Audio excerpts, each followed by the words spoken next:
तमाम ऋषिकों के, क्योंकि स्पष्ट समझ लीजिए, मेरे तन मन प्राण होते प्रीतम प्रिय, मुको तो भावती ठौर प्यारे के नैनन में, और खास बात नंद के लाल हरियो मन मोर।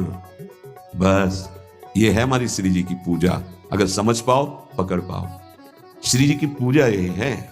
तो बोले श्याम वर्ण के पुष्प और कस्तूरी आदि अर्पित करके 4 परिक्रमा करके। अगर आपको कुटिया में ऐसा विधान नहीं है कि आप परिक्रमा कर सके, तो आप यहां कर लीजिए 4 परिक्रमा, राधा वल्लभ जी की 4 परिक्रमा कर लीजिए, या अपने ठाकुर को ऐसा सिंहासन रखिए कि सेवा के बाद ऐसी जगह विराजमान कीजिए जहां पीछे से परिक्रमा कर सके।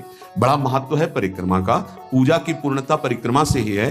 कह रहे हैं परिक्रम्य और फिर भूयो नमत्वम, 4 परिक्रमा करके भूमि पे मस्तक रख के, स्त्री शरीर है तो पंचांग, पुरुष शरीर है तो साष्टांग।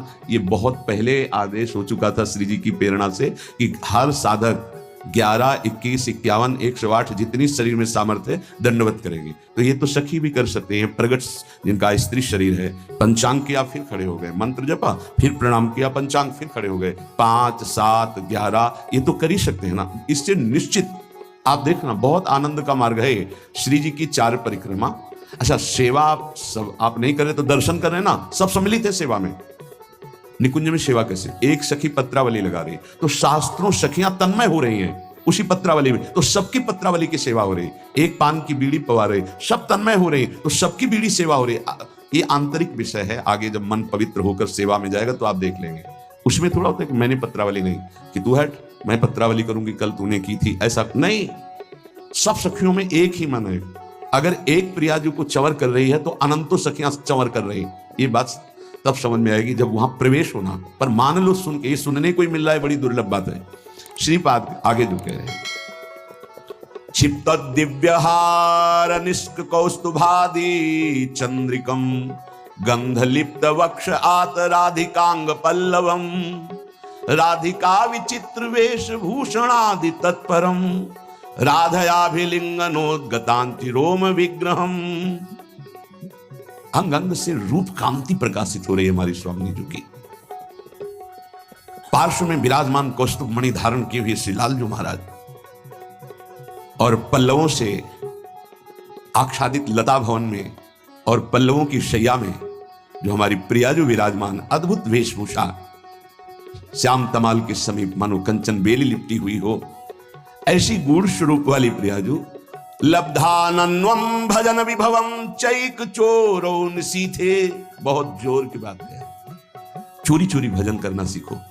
श्रीपाद कह रहे चोरो निशीथे, निशीथ कहते हैं अर्धरात्रि को 12 बजे। चोर का प्रोग्राम 12 बजे से शुरू होता है, नहीं होता? क्योंकि 12 और 2 का जो समय होता है, इस समय सब बेशुद्ध होने लगते हैं। 4 तक तो जिसको नींद ना आती हो तो 2 से 4 के बीच में आ ही जाएगी, और यही होता है भजनानंदी का भजन का समय। 12, 12:30 इसमें दिनचर्या प्रारंभ हो जाती है। 8 और 9 के बीच में शयन। भैया कमाने आए हैं, यहाँ ओवर टाइम भी करना है, सब सो रहे हैं, और उस समय जब हो रहा है लब्ध्वानन्वम भजन विभवम। अपने गुरुदेव भगवान की दिनचर्या काफी समय तक जब वहीं रहे तब देख पाए। सेवा तो बहुत वर्ष में उनकी कृपा से सौभाग्य मिला, पर नजदीक रह करके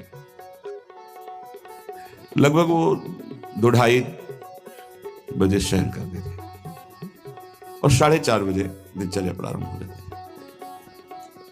अभ्यास तो 2 बजे का पूर्व का था ही जगने का, अपने का भी। जैसे 12:30, 1 बजे उठे तो देखा शांत बैठे, तो अरे गुरुदेव इस समय बैठे, जहां और 2:30-3 बजे 4:30 बजे सोच स्नान। क्या जीवन को कैसे प्रियाजू के चरणों में समर्पित किया जाता है, गुरुजनों से समझ में आता है।